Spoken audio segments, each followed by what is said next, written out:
Hello, everyone, and welcome to the Business Brain Dump podcast. This is our first time interviewing anyone. Chris McGoldrick, the founder of ListAssist. I'm on Wednesday already. I can tell everyone the next few hours are going to be good. When you go to pretty much every real estate website, you don't have the ability to describe what it is that you want. We take over the search and enable a user just to describe exactly what they want. I don't want to sound too corny, but it is so much more than a search bar. So ListAssist isn't the first venture that you went into. Cricket was the main sport, yeah. You know, what initially drew you to entrepreneurship? I'm just probably naturally curious, right? Good enough and free tends to win. You're right, Zillow is a great consumer experience, but you have no control over that. But 3 or 4 months after we launched, ChatGPT launched. How do we ride this wave? So that gut feeling, how did you develop that gut feeling? Yeah, if you don't have that product market fit, then you're kind of marrying yourself to something that may not work out quite how you like it. If you were talking to someone who was just starting out, how would you advise them in building their core team? Get yourself a Brittany. I know this guy will succeed. Again, in entrepreneurship, the game's kind of done when you give up.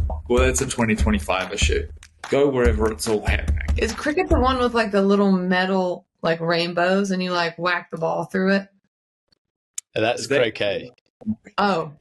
You have been absolutely amazing. And thank you all for listening. Hello, everyone, and welcome to the Business Brain Dump podcast. I'm Jamie McAnally from Auto Enhance, and I'm here with Andrea Coughtry Enterprises. I am in Lexington, Kentucky, my hometown today, but we are really excited. This is our first time ever interviewing anyone on the Business Brain Dump podcast. We've talked about a lot of people on it, but we've not had anyone else on to join us. And today we are joined by Chris McGoldrick, the founder of ListAssist. If you're not familiar with ListAssist, it is an AI-driven platform that enhances existing search engines, allowing buyers to enter specific requirements. And this AI, this tech that Chris is going to tell us all about, will instantly create exact matches. And I've had experience using this on my own website, and it is brilliant. So Chris, welcome. Thank you for being here. You're the first guest we've got, Chris, all the way from New Zealand. I'm not even awake for this one, and you're awake. But yeah, this is great to have you on here.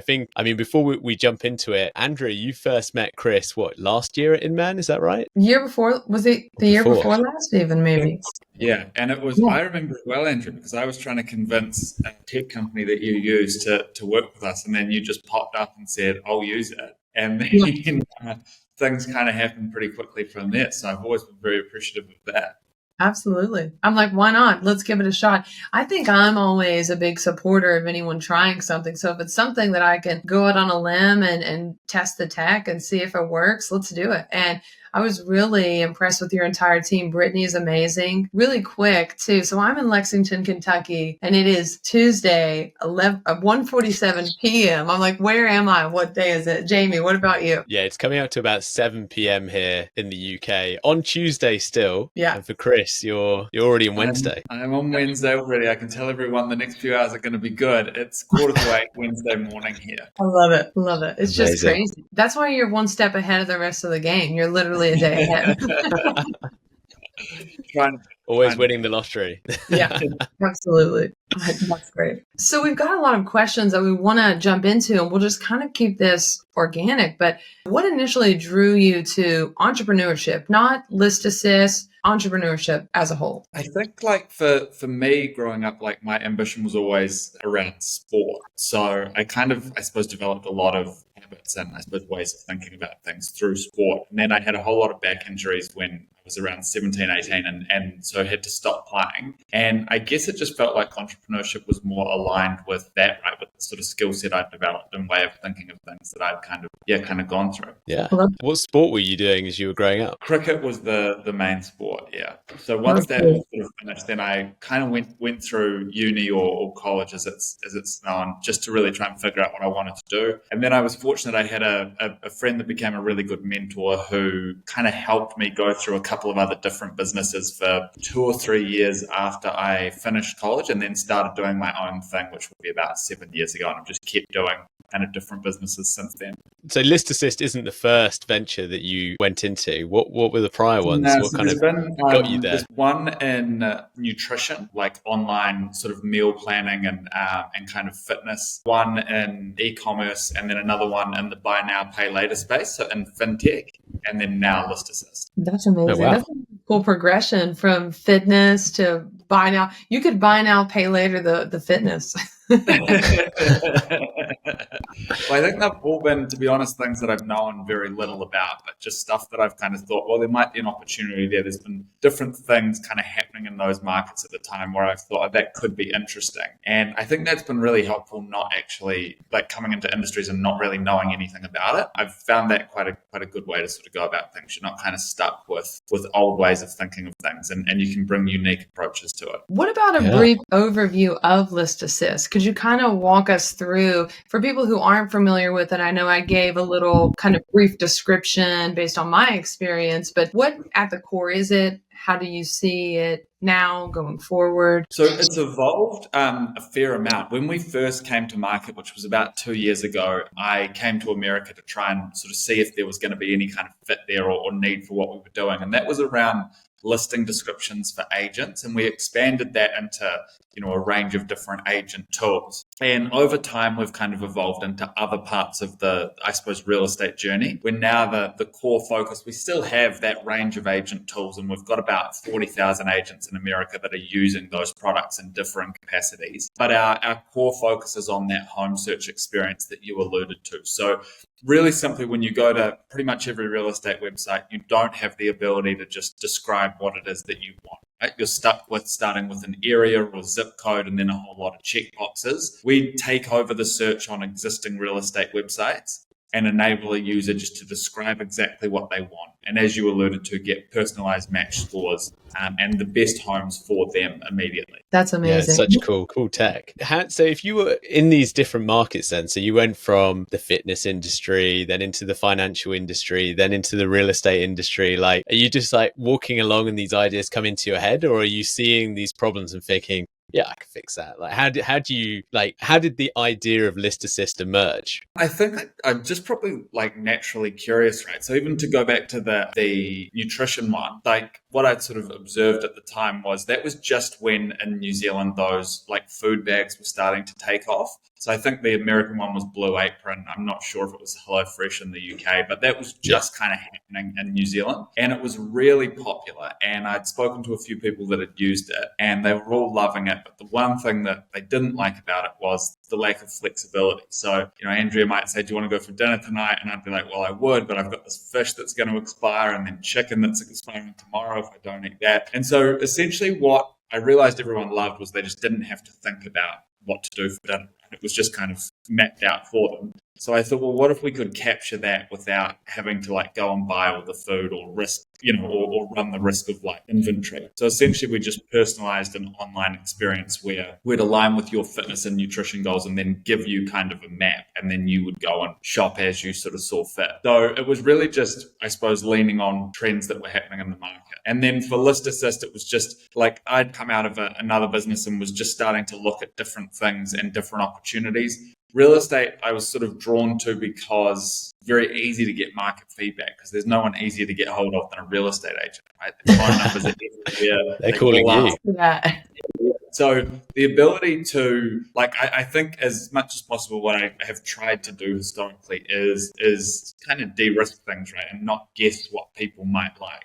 I still think the best way to go about building a business is to engage with people within that industry, understand pain points, and then solve for that. So that was where real estate worked well because understanding pain points was kind of easier than most other industries I've found. That's brilliant. And we've both discussed and talked about and seen, friends, families, and, just public companies, people who just totally ignored the market. And they're like, this is what I have. This is what you want. And you really can't force feed any market segment segment what they don't want or what they don't need. Yeah. It will never pay off in the long run.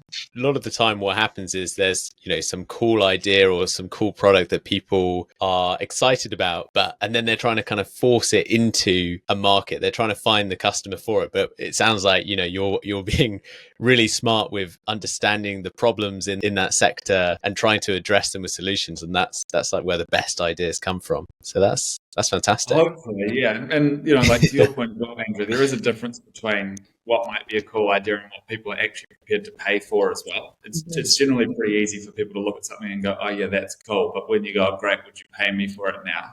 You often get quite a different reaction. So I think identifying that they are different things as well is important. Yeah. I mean, I've definitely had tech companies, pitch things. I'm like, that's really cool. That's awesome. And then they'll tell you the cost. And you're like, your service and the cost, they just don't align with what let's pretend I want to, right? Well, there's probably maybe not a marketing budget that fits in a lot of things, no matter how convenient they might feel. It has to really solve an extreme pain point to get people to pay for it. That's what I've found. Yeah. And I think understanding as well, like with your ideal customer, where you kind of sit in terms of their cost base as well, right? So, are you trying to get another cost? Are you trying to basically have them, I suppose, take out another cost and you replace that? Or are you going to be an additional cost? How are you going to show ROI? Like, are you agreeing with the customer what success looks like?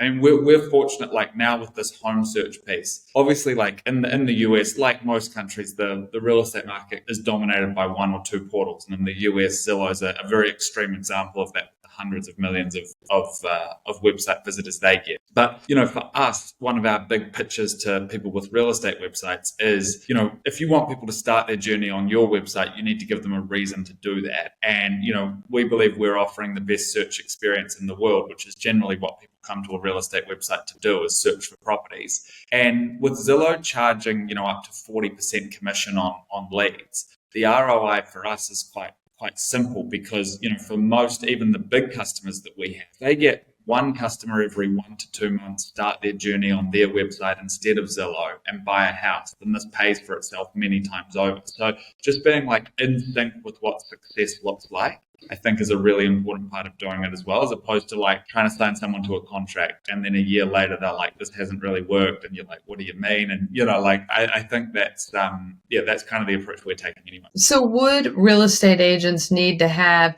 existing kind of SEO, search engine optimization, pinging their website to the top search to start that, or have a large database to get that traffic? Because like you mentioned in the US, I mean, I would say 9 out of 10 people are probably on Zillow. I love Realtor. I love homes.com. But I mean, Zillow, in my opinion, is the most consumer-facing platform in the United States. Yeah, agreed. And look, to be honest, there's a lot of different approaches that customers of ours have taken and different ways that they might prioritize their website. So some people are spending a lot of money on SEO, others are spending less but have big databases.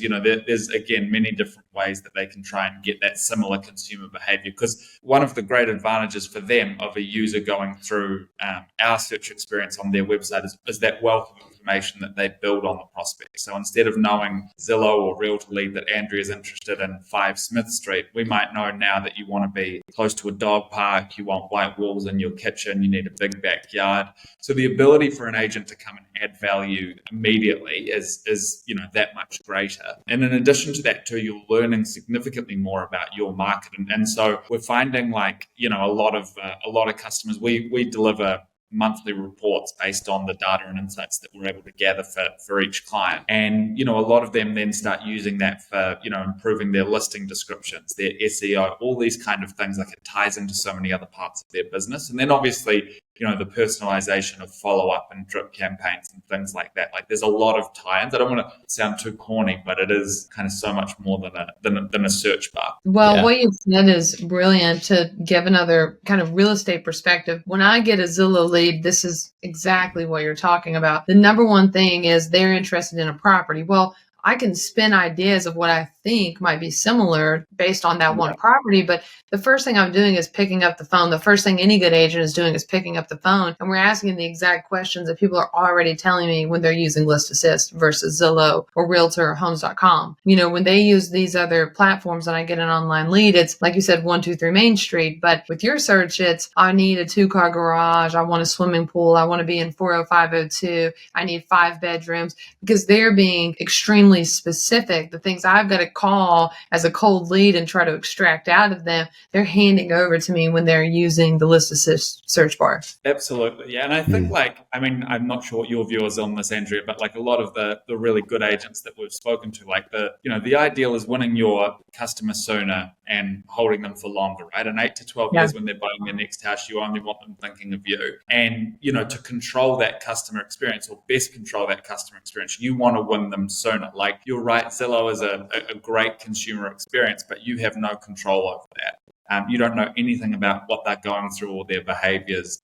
So the ideal, for most is winning that consumer earlier and then positioning yourself to have them every time they're buying a house moving forward. What I really admire about what you've done with ListAssist is that you haven't held on to just one solution. You started with one solution, and then as you have engaged with these customers and grown the business, you've not felt like you need to hold on to that, kind of pivoted inside the business to have the best proposition. How do those sort of conversations within the business happen? Like, how do you make that judgment call? And, who else is in the business that needs to make that call with you? Or is it just Chris makes the decision, let's do it? So we are a really small team. There's 4 of us. In terms of, I suppose, the pivoting, we were in an interesting situation where I'm going to say 3 or 4 months after we launched and it had this big focus on listing descriptions, ChatGPT launched. So, really the reality was, you kind of had, just after we'd launched and we'd raised a really small amount of money from friends and family. But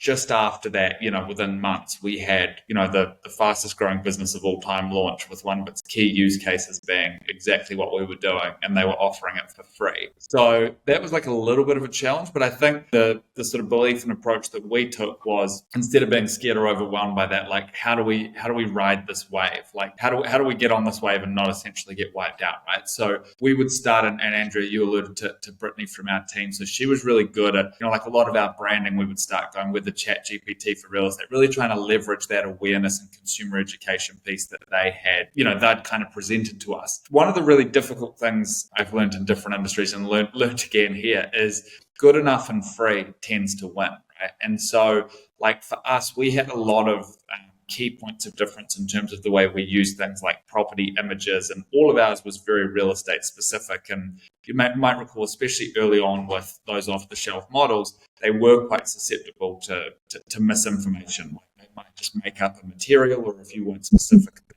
bedrooms, bathrooms, they might just make assumptions. So we tried leaning in on that a lot as well. But again, like, I come back to that good enough and free lesson. And for most people, ultimately it just wasn't a big enough problem that they were prepared to pay money for, and that they were happy to accept a fine description through ChatGPT.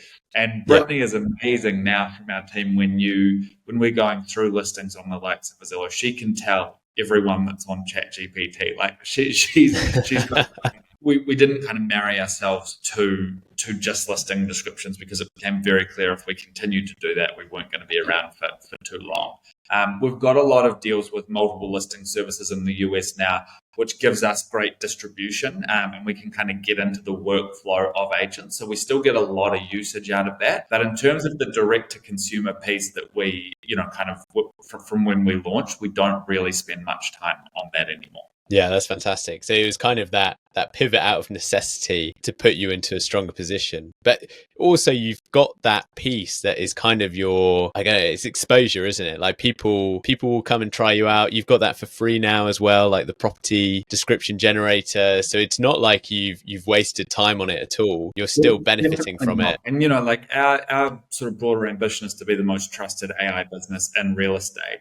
And offering that for free now is a really key part of that, right? Because there's still a lot of like fear and uncertainty around AI in most industries, and real estate, it feels like especially.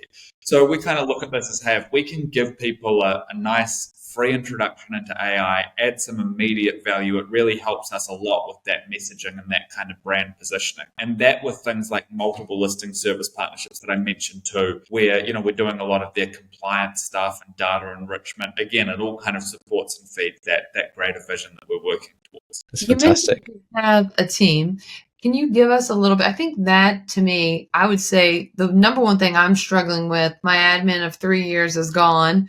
So I have a full-time property manager, but I'm hiring for my director of operations position. And it feels like such a Small pivotal, plug. small plug. But it feels like such a pivotal point. And it sounds like, the fact that you and 4 people are able to, you're lean, mean, you're able to pivot, you're able to brainstorm, but you've got the support to grow each other. What are your tips for individuals who are growing their business? How did you find them? How did you create those partnerships? How did you know it was the right fit? It's a difficult one because, as you allude to, it's like the most important part of it, especially if you're going to have a small team.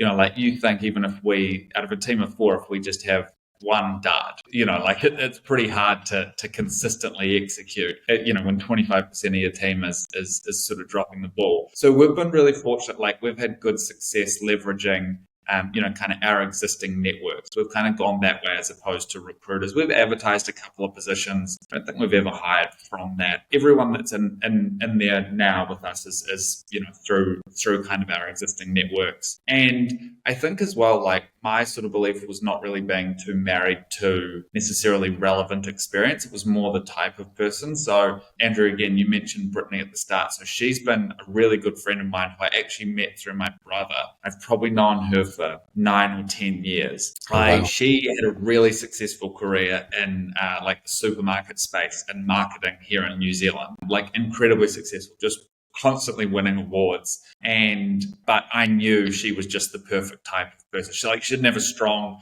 technical background or anything like that, but she's super competitive, super driven, and incredibly resilient. It was very obvious that those key characteristics I thought were going to get us in a much better place than someone that had a broad interest in AI or had good tech back. So my focus has probably been a little bit different with that kind of stuff. So those kind of key hires at the start, were you focused more on the marketing or the tech? Good question. We didn't, given how quickly we were sort of pivoting, we didn't really know what we were marketing for some of the time. But that's where, again, like someone like Brittany was so good. She's, taught herself different parts and components of tech just to plug gaps where is needed. And I think, again, having people that are adaptable in a dynamic environment is so important because, she did come in from a marketing background into, in theory, what was going to be a marketing role. The wrong type of person a month in would be like, hey, I'm not doing enough marketing here, or whatever it kind of may be. Whereas really I think it comes down to attitude and things like competitiveness and drive. And she has literally done everything in the business. She's doing data entry, she's labeling images, she is so adaptable, and I think that's kind of such a key part of us. That's huge. I think especially, and Jamie and I have kind of talked about this on previous episodes and offline a lot. It's when you're a young, small company and you are entrepreneurial, a lot of times, especially in that initial space, Jamie, you talked about you and one key employee, like doing everything, right? And it's the same thing with, you, like you said, you've got 25% of your team. If one of those arms falls off, that's a huge gap to cover. So you really do have to have people who are willing to cross kind of commingle job descriptions at times. Chris might be, buried at a conference, really building the business. And, you need the type of people who are like, well, he's just at a conference. He can do this, or he can do this when he gets back. But instead having a team who want to jump in and help and cover you and motivate you. I think that's really important, especially early on. Yeah. There's something that Chris said that I find really interesting. So you were saying about hiring Brittany, and you just knew that she was the right sort of person to join your team. So that gut feeling, which I totally understand, how did you develop that gut feeling? Because for me personally, like I've developed it from hiring a lot of people that didn't work out. And you just kind of, you get that gut feeling where, okay, this one I can feel it, and then they deliver. This one I'm not too sure, and then they don't deliver. Yeah, and you can kind of build that gut feeling. But people who haven't gone through that, and again, is that something that you have developed from hiring good people and bad people, or is it? he's a unique situation because I have like such a strong foundational friendship. Like one of we've got a guy, Ben, who leads all of our tech, and he is amazing. And again, we couldn't be any more fortunate to have him. That came about through me calling my partner's brother when we were having some tech issues and saying, hey, here's what I'm looking for. Can you send me a list of like the most intelligent people you know who you think might fill this gap? And then I phoned him, went through a bit of a process with him and thought he could be a good solution. But I was also like, well, if he's not, we'll just move him on, I guess. So I wasn't kind of like, I get a great feeling from this guy and this will definitely work, yada, yada, yada. I suppose, again, it's just a different situation to like the Brittany one, who I have that foundational friendship with. And so I had zero doubt in my mind that she was going to be the perfect fit. And Ben now, who's a super close friend and so valuable as an employee, like we'd only met over Zoom, so you're just naturally not going to kind of get that. Oh, this guy's the answer to all of our issues. But turns out he has been. But I was more realistic. Like my approach to that situation was just different. It's like, yep, maybe he'll work, maybe he might. If you were talking to someone who was just starting out, like how would you advise them in building their core team if they're just getting started? Unless you're really clear on what you need and have really clear product market fit, I would be focusing on kind of those characteristics. Like for me, I'd identified those characteristics that were going to be really important, like, perseverance, competitiveness, adaptability. So I just went looking for that. And Brittany was kind of top of the list in all of those categories. So unless you have that product market fit where you're like, we definitely need a tech person who can do X, Y, and Z in this time period, or we definitely need a marketing person who can help us reach A, B, and C in this time period, I would focus more on the characteristics that embody the sort of team and business that you want.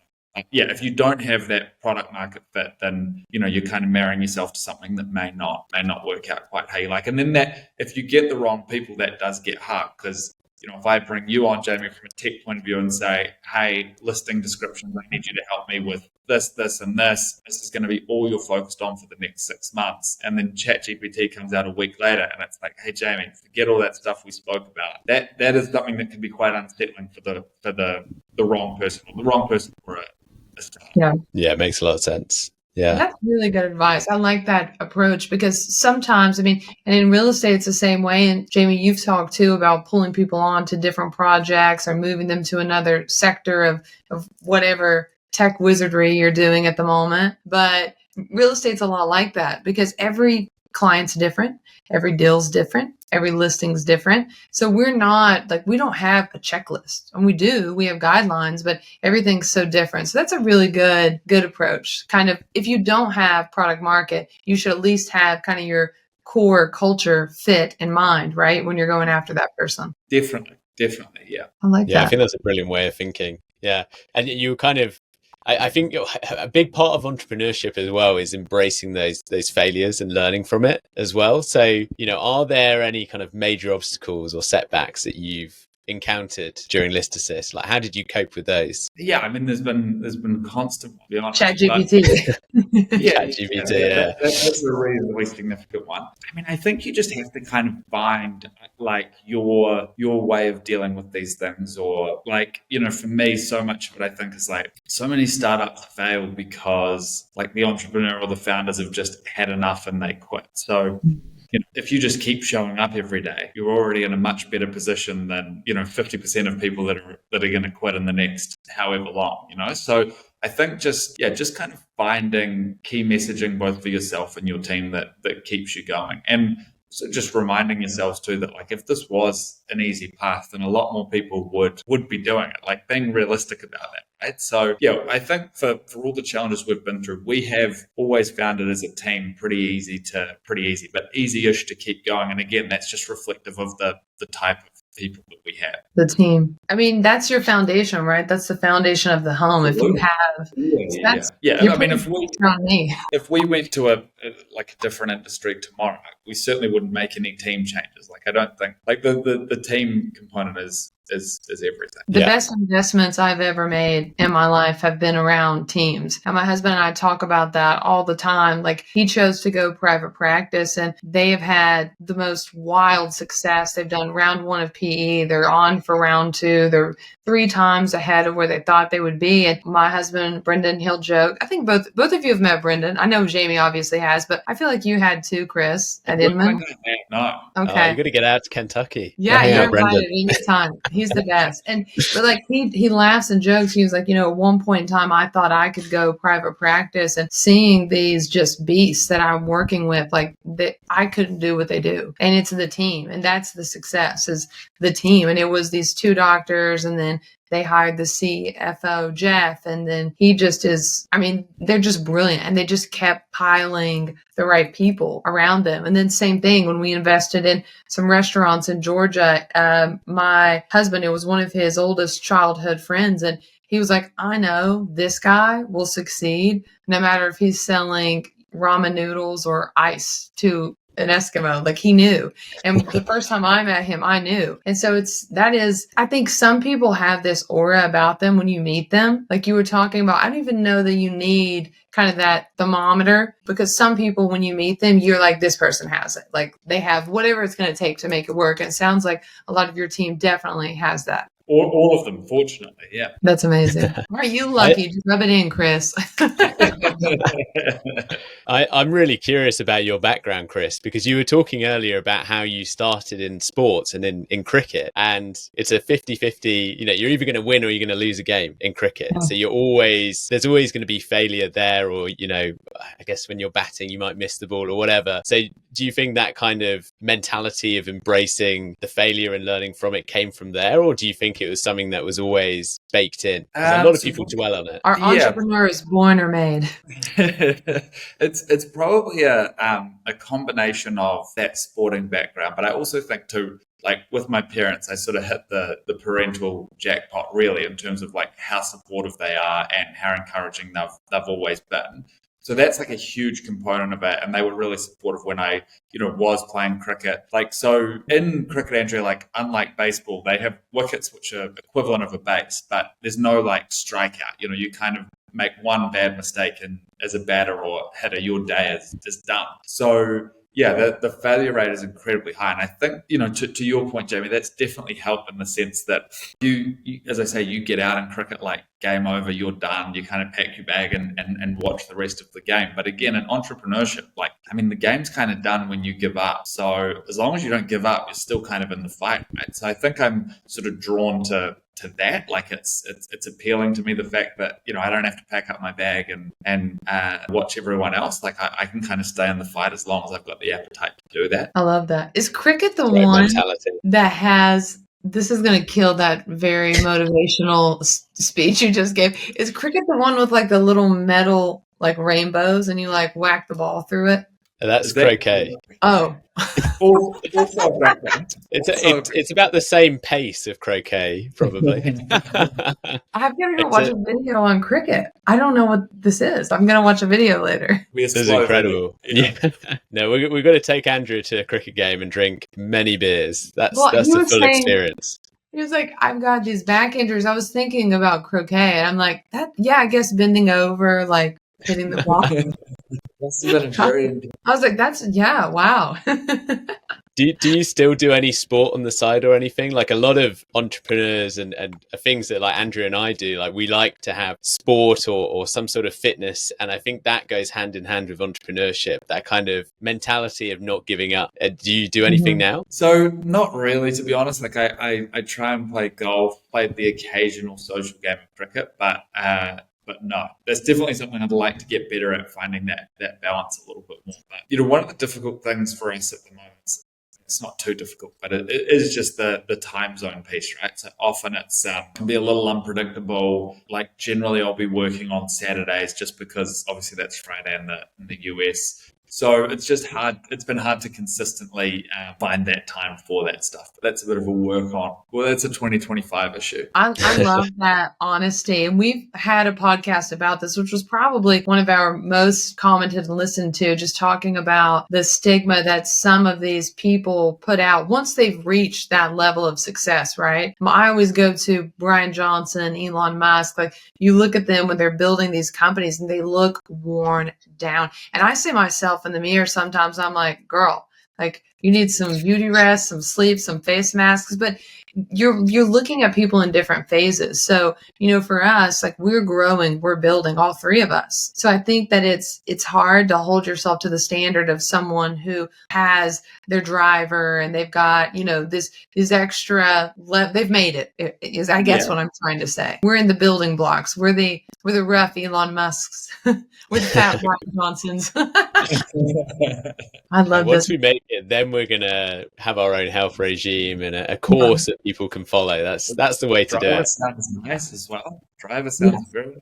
I want to do You need a PJ for all your flying, Chris. You're all over the place. Yeah, I'm getting pretty good at that. I think what would be really interesting is just kind of, if you were talking to your younger self, getting into that entrepreneurial journey, or just someone who's just really hungry to get into the space, like, what would you tell them? I think, like, it's a little cliche, but you've just got to kind of put yourself in the arena and sort of go wherever it's all happening. It's one thing, like, it's nice kind of building a business from New Zealand, and there's a novelty factor there. But at the end of the day, the good stuff happens when we're in America. I kind of think you're only going to get so far if you're, constantly trying to do Zoom calls and that sort of thing. Like, being where the action is, I think, is such a good way to go about it. So yeah, I would just say whatever industry I was thinking, or whoever is thinking of going down, I would kind of go where the action's happening in that space. That's good. And building those connections. I think that's something I see you're really good at, Chris. Like, when I saw you at Inman in 2024, so this year, you're just chatting and laughing with so many different people are coming up to you. I think you just seem to be really good at building those relationships and keeping them up and engaging with them. And I think that's such an important part of building a business. You can't just create an incredible service and hope people will use it. You're representing your business. You're wearing the ListAssist t-shirt and going out there and building those relationships with people. I think that's a huge part of it that I see from you. Yeah, I think, too, and again, it certainly stems from kind of my parents and how I was raised, but I do have a very, like, natural curiosity about people. So, like, I'll get on a plane and, like, I'm looking to talk to the person next to me. Like, I want to learn their journey. You're the annoying person. Yeah, I find it really, like, I'm always trying to learn from people and understand people's respective journeys. So I guess it kind of lends itself to being at events where there's lots of different people. And, like, in the example of America and coming to these conferences, like, I'm always shocked at just how diverse America is. And so I love talking to people about where they're from or where they've moved to, why they've gone there, how they got into this industry, because, there's a lot of really interesting people in America and in this industry. So I do really enjoy that part. Yeah, I think that's fantastic. So overall, just, naturally find a rock star team. No, that's such a great, start with Brittany. Get yourself a Brittany. She was number one. So get yourself that step one. Yeah, Andrea's going to poach her from you now. If Brittany tells you she's coming to visit Kentucky, don't let her. I'm just going to say, I'm going to get off this call, go and talk to her and tell her how awful I hear Kentucky is. You wouldn't want to be there. I hear it's getting cold. It's winter now. Yeah. Winter's coming. No, this is perfect for me. I love it. You have been absolutely amazing. I think you gave the listeners so much to go on, and we got to learn a lot more about you, which I love. And you've been amazing to connect with, and really appreciate you taking the time to just talk with us. Yeah, thanks so much, Chris. Thanks for having me on. I appreciate it. It's been fantastic. I think it's easy to see from the outside of someone building a business that, it's going so well and they're smashing it, but there's actually so much depth behind it, where, like, what you've done prior to doing this, who's actually behind the scenes making this all happen. So I think opening that all up and sharing that with us is really inspiring. So thanks so much, Chris. Extremely helpful. Again, thanks for having me on. And thank you all for listening.